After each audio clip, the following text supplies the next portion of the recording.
Whoa! Here's the two images, kind of side by side. You can kind of see which one you like more. And again, I think it does a great job of competing against something that's not even its competition. This isn't like two webcams competing.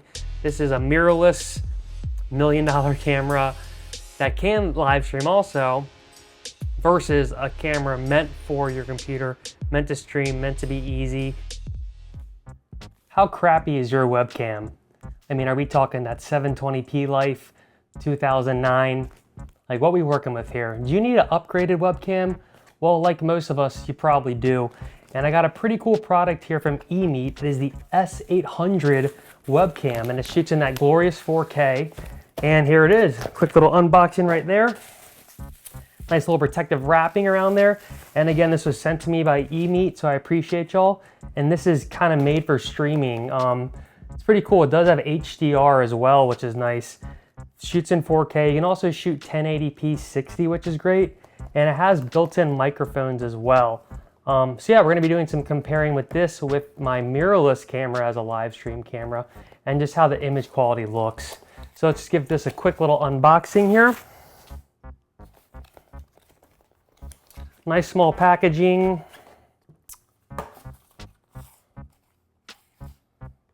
And yeah, oh, the camera it's nice. It's a little bigger than I thought it was gonna be. Just right away, what I really like too is kind of this open and close, like iris blocker you can put on, so you can close it up if you don't want, you know, the government checking you out or just weird people on the internet watching you somehow. I think somehow people can do that. I don't know how. I saw it in a movie, so it's probably true. So that's nice. You can just do that, and it opens and closes the iris, so people can see or can't see you. Seems to have some kind of fans in the back, which is nice. A nice USB-C input, which I like. There's nice because there's a threaded hole right here, so you can actually use it on a like on a tripod. It also has kind of a clip, so you can clip it onto the top of your monitor, so we'll try that as well. But it feels really good in hand. It's nice quality. Just first impressions of it are like I like the heft, and it's a little bigger than I thought, which means the sensor is probably better and it'll actually, you know, perform pretty well here. So, but we will see. We'll have to see what it does. I haven't tried it yet. And then you also just get a nice USB-C cable to USB-A and some instructions. So I like how they kind of keep the packaging very minimal. This is all, you know, recyclable because it's just cardboard. Some nice instructions in a couple of different languages. The USB that you need to plug it in. Pretty excited to try this out. And again, the main comparisons we're gonna do is just kind of how it looks. I think you do get 10-bit, which is pretty awesome, which really helps just in kind of crappier conditions. Like right now I'm super backlit. I have lights, but still these are 10-bit cameras I'm shooting with, so they can do this properly. If this wasn't a 10-bit camera, this shot would look pretty crappy. So excited about that. And it's really fun turning on and off this little off, on, off, on, off, on. I'm excited to try this out, and again, thanks to EMEET. If you want to check them out, click the link in the description, and it's much appreciated. So let's get to testing this guy and see how it compares to the glorious Sonys. It does have a Sony sensor, which is pretty awesome, and see if it's gonna be good for you in your web streaming webcam life, so you can get out of that 720p 2009 nonsense. And we're live with the EMEET S800. We have opened up the software, and as you can see from first glance, it looks pretty good.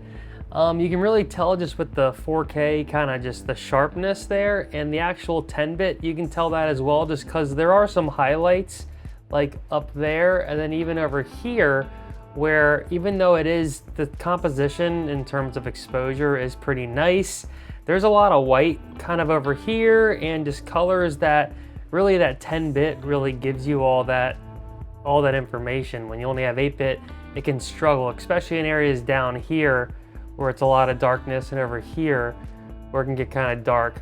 But really my first impressions are, wow, I'm like pretty blown away. And before we get into the actual battle of seeing the mirrorless bad boy versus the EMEET extra bad boy, to see kind of how they compare, Really, it's hard to beat the use of this. I mean, I literally plopped it on top of my monitor. There's a little light, I can see it's on, and it was easy as that. And then I opened up the software and now I'm looking at it. Now you can use it when you stream with your normal software. Later when I stream like a live stream, I'm literally just gonna use the native YouTube app to compare the Sony mirrorless camera versus that. But before we do that, let's just go a few of the options you get with the EMEET software. And just again, you can kind of see how it looks here. So we're just gonna run down these kind of settings. And again, like this is literally the auto setting you get when you turn it on. Down at the bottom here, you can also kind of update stuff. When I did this, I just literally updated the firmware. I'm pretty sure that was the camera firmware and not the, let's see, about 4.8. Yeah, so that updated the camera for me, so that was nice. You can update the EMEET itself by using the software. And again, the software is the EMEET Link, is what it's called, and you can just download it from the EMEET website. But let's go through some of these settings. And again, right away what they get you, I think, looks really great. Now, first, some of these might be kind of gimmicky or whatever, but there's a horizontal switch. I'm just gonna do that, which I think actually, I don't know if now it's a mirror or it was a mirror, but either way, if you're like, oh, I wanna go like this or like this, that's kind of what it is. Next one is vertical, which you probably know this is gonna do. It's gonna turn me upside down, which is kind of cool if you wanna do like that Donnie Darko effect, like when the movie's going and then it goes, and then it turns upside right. So that's a cool effect. HDR, let's see, they gave me a little thing. HDR function only works at USB 3.0. Okay, I think that's what I'm using right now. Let's see. Well, as you can see, there will be a little bit of a difference, but it can almost seem, HDR, I still haven't really figured it out. I mean, it's high dynamic range, so in theory, it's gonna make the image look good because it's gonna add more dynamic range to it. But for me, a lot of times I notice it makes the colors kind of different, so, which makes sense, but like watch, I'm gonna go back. And the auto needs to adjust for a second. I mean, actually here, it kind of does maybe look better. But that first adjustment it gives you kind of throws you off a little bit. So we might rock that for a quick sec because I think it actually does look better. It adds a little, it's a teeny bit greener, but it actually has softened the image some. If you go back here, I'm a little more crystally, I'm a little sharper, which some people might like. Some people might, though, want to kind of just the more of that HDR kind of flatness of exposure. It deals with exposure a lot, too, and that's almost kind of why you can see my face is like smoother. It's almost kind of like applying a smooth skin effect, and it messes with the colors, too. But for now, we're going to just shut it off, actually, because I want these settings to work correctly.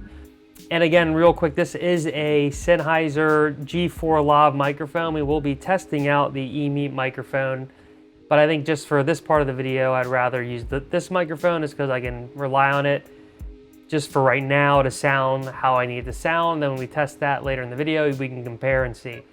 All right, we'll keep going down. Now these are just little kind of tricks if you need help with this. This is kind of nice though, because right now I actually am a little, I should be right here if we want to really get rule of thirds.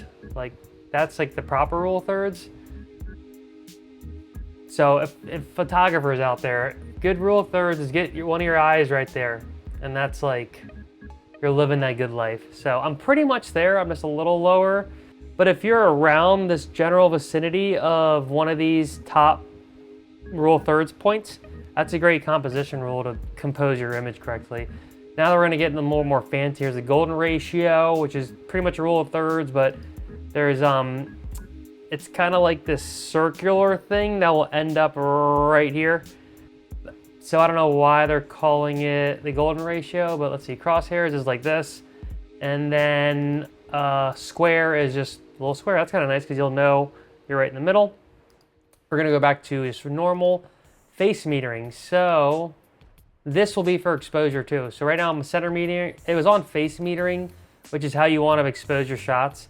Here it actually does make my face a little darker, but you know why? It's because I'm right in front of surfboards. So it's actually, if I do this center, it's actually, now I'm a little darker even, because now it sees the surfboards. Face metering, it's gonna brighten me up some. Now I can do spot metering, and that's even gonna bring me up more because those surfboards are so bright. And as I kind of move, the exposure is gonna shift because it's spot metering. It's like using like a little spot somewhere. We're just gonna keep it on face for now. That's the auto setting. Focus, that's kind of cool. So I'm gonna change it to central area focus. Now I should go out of focus once I go over here. Oh, I'm kind of still in focus. Huh. It does actually, just a quick side rant, it does pretty good with focus because as you can see, I mean, my hand's a foot away and that's pretty focused. Oh, there we go. So now it's actually doing, okay, so this is kind of doing the thing that you want it to do. This is pretty much when you want to like show something. Like let's show this Topo Chico. This isn't sponsored by Topo Chico, I'm just addicted to them. So we're on center area focus. It's gonna focus on that, and not my face. If I change it to face focus, let's see if it does it. Give it a sec. So I was gonna do my face. I go like this, it should stay on my face. And it is. Look at that. Little EMEET. Little EMEET, you've found a new home. So see, it's focusing on my face now. But we change it to central area focus. It's gonna take, this is gonna take over. Because it's focusing whichever closest in the central area. So that's pretty cool. That's a unique feature I didn't really know. And I guess really what's nice is like you can use this software within other streaming platforms to kind of like get it set up and then go into the platform. I think it will keep the settings. I guess I'm gonna try that when I use YouTube. But, oh, and okay, so autofocus was on. That's why I was doing that too. And then, oh, that's interesting. So I'm actually, oh, wow. Okay, so I have it on maximum whoa, okay. I have it on maximum minimum autofocus. Dang. Alrighty. That is pretty great. I am close to that thing. That is borderline, almost macro. I'm about 5 inches away. I'm impressed. That's pretty cool. This is essentially just a manual focus ring. And now I'm in focus. And then I guess if we go back here, it's focusing way back there. So, but you can just click this and autofocus. So next, zoom. So let's see what happens here. Okay, now I think this is probably just a digital zoom. Let's just go for broke here. And that's a little too close for comfort. I apologize, but it's for science. It's for the review. So this works. I mean, it's, if you just wanted to, especially like since my background was all crazy and I was like, oh, I don't want you guys to see me, my living situation here. This could just fix that, you know? Oh, now, hey, I live in a great place and my house is perfect order. No need to even worry about what's back there. But then if you're like this and there's all chaos back there. So that's a nice little function. And I don't think it crushes it too bad, especially if you go like this and then maybe you hit HDR and give it a sec.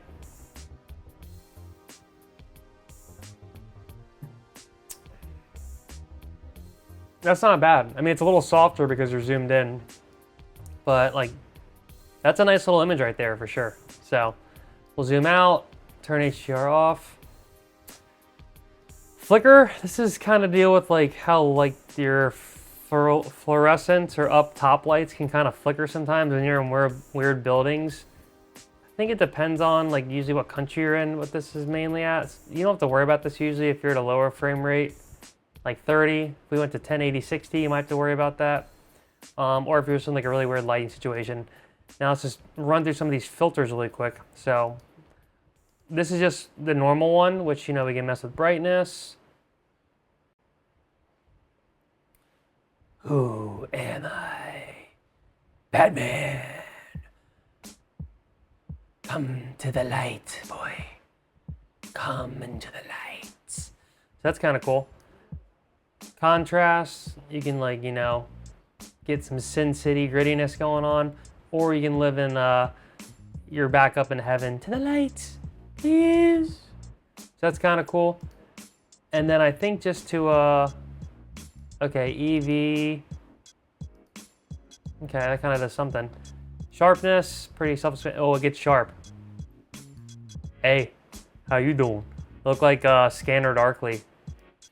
And if you want to reset this, it's kind of nice. You just go down here and you click reset. And it'll reset it, which is nice. Saturation. It actually comes pretty nicely saturated where it's like not a crazy saturation. You're like, dude, I look like this is horrible. It looks nice. And then it's even add a teeny bit more. But really, like, it's kind of sucks when you get a camera and it comes out of the box looking like this. And you're like, hey, so I guess I'm a Crayola box.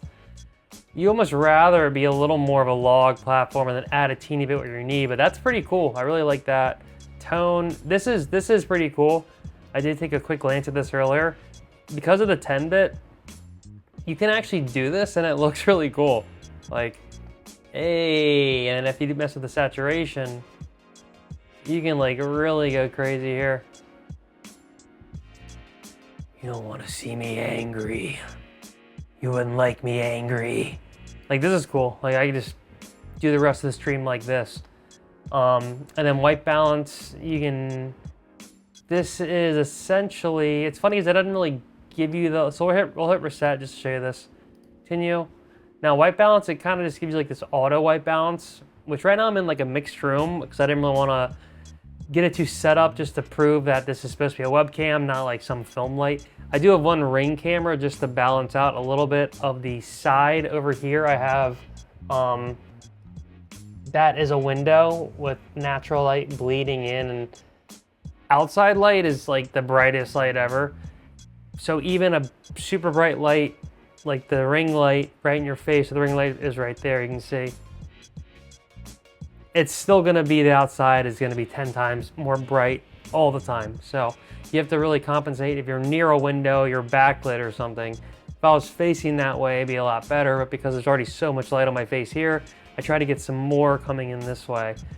And as you can see, I think there is some kind of auto exposure on my face going on. Yeah, there is. So it's nice. I mean, when you just turn this on, it's working like it is. It's the best webcam I've used so far. I mean, I'll be honest, I haven't used like that many webcams, usually only ones that are built in or just like cheap Logitech ones.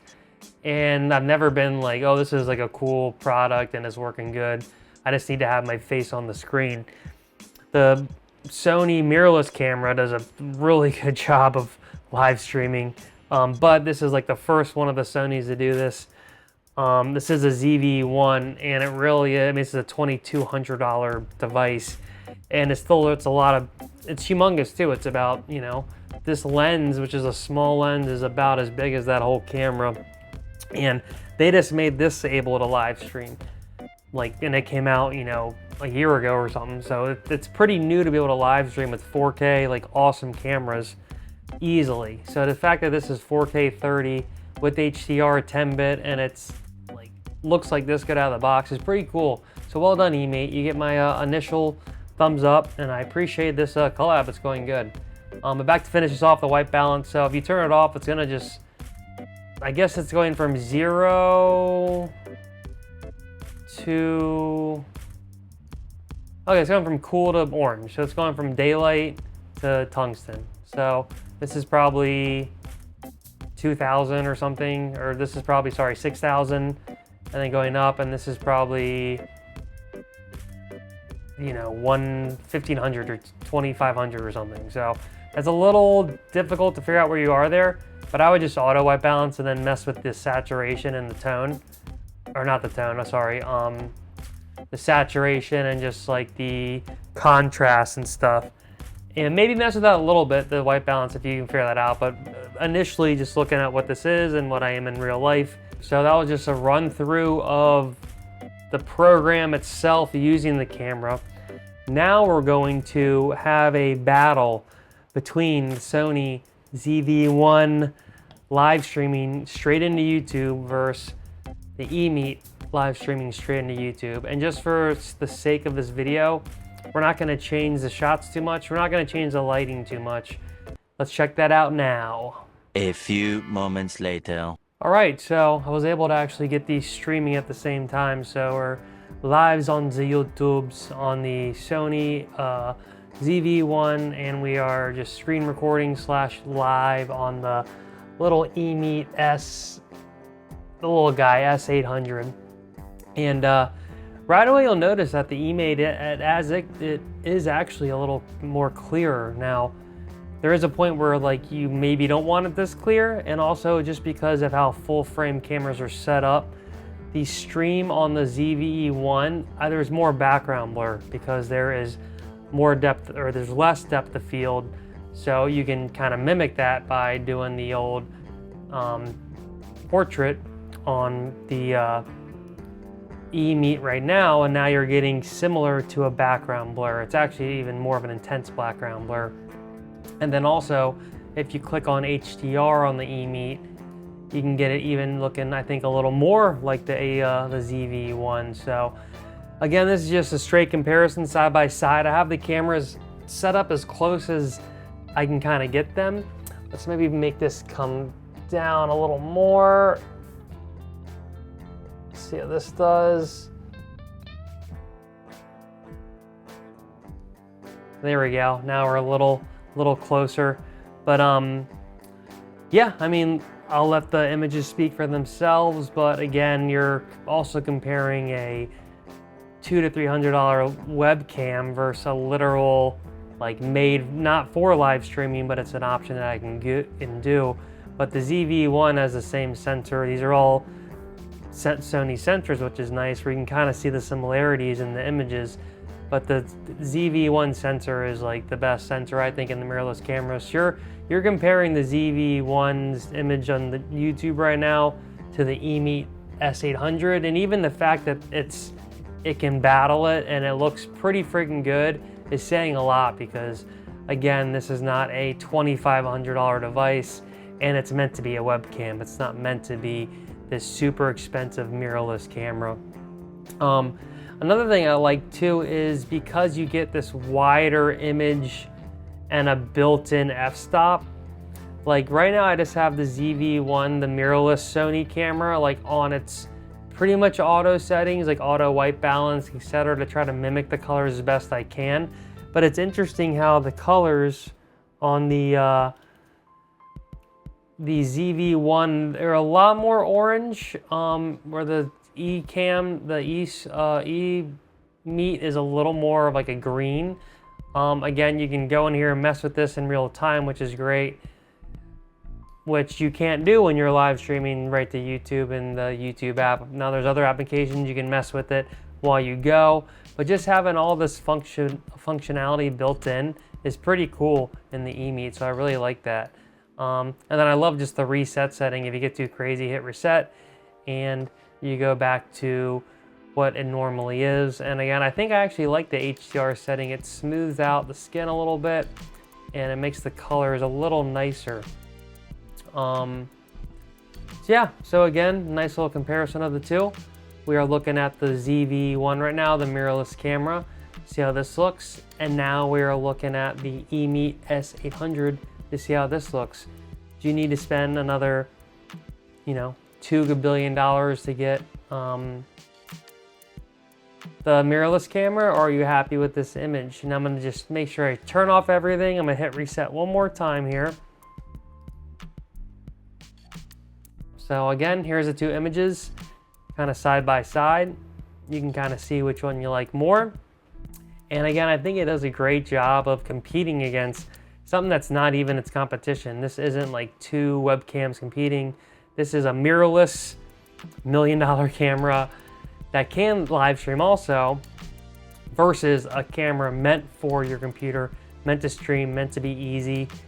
And again, I have to use a tripod with the ZV-E1. And really, I'll even just do this really quick. I'll show you what I'm doing here. So, like, I'm having to use, a tripod that's down there, goes up here. I'm having to use that big cable, and it's kind of a bigger rigmarole, as opposed to, as you see in the ZV-E1 video, this just sitting on top of your monitor and going down. Now let's create an infinite loop.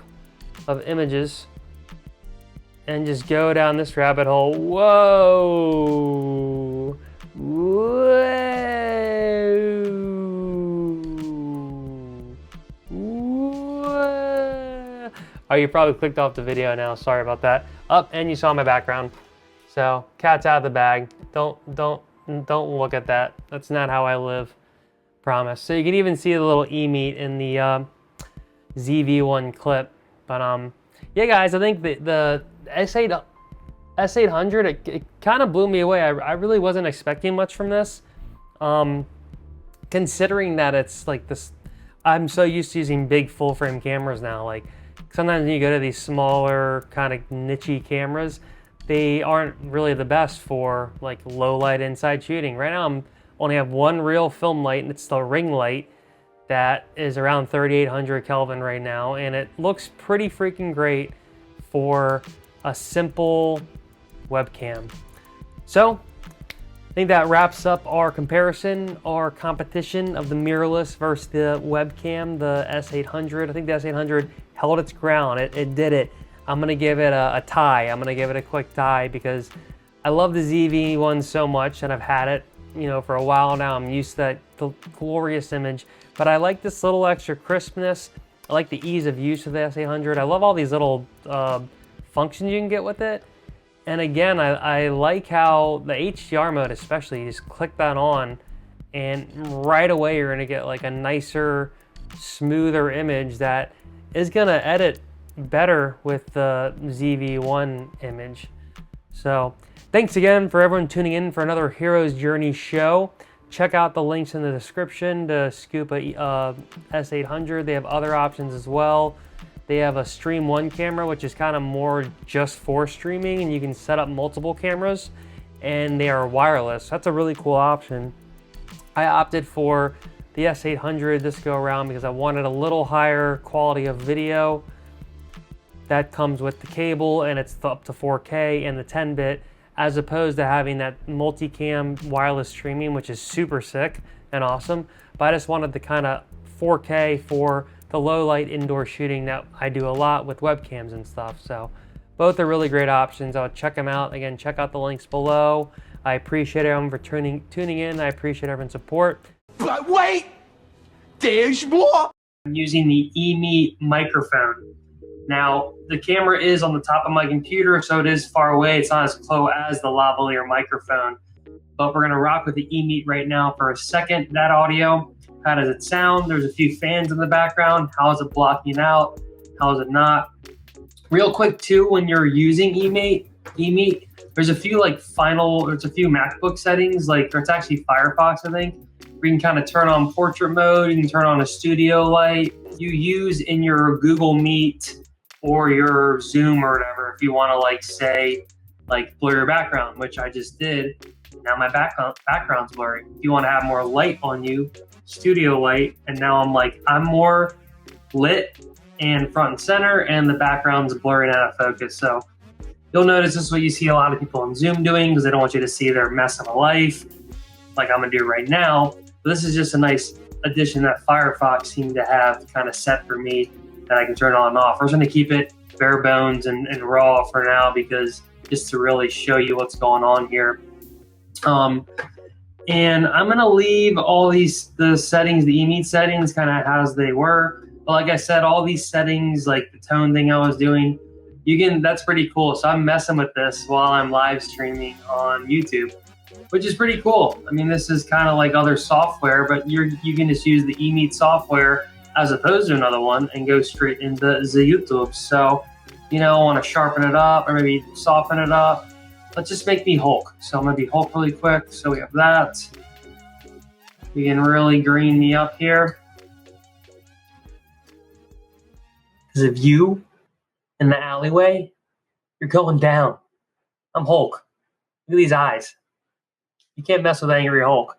He'll get you. Final round. Fight! And the final battle. The Apple Studio Display webcam has entered the ring. And this is only a 720p webcam built into the Studio Display. And it's a pretty obvious difference with the less detailed image, slightly different colors, and you can't really edit the colors in the photo booth app at all. Yeah, it's pretty self-explanatory here.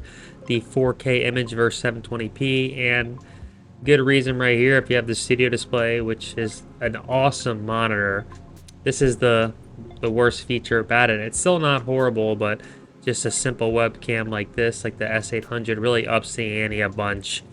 Adds a lot of detail. You can see in the background, on the face, etc. So the final battle here, I'm gonna give S800 the trophy. Wow. What a riveting half-an-hour video about a webcam. But if you made it this far, thank you so much for stopping in. Much appreciated. You can check out another one of my videos over here about cameras and tech. Thanks again to EMEET for sending the S800. I think it's a super quality camera and a webcam that's great for your meetings, Zooms, Skypes, etc., content creation, overall filmmaking. Till next time, peace.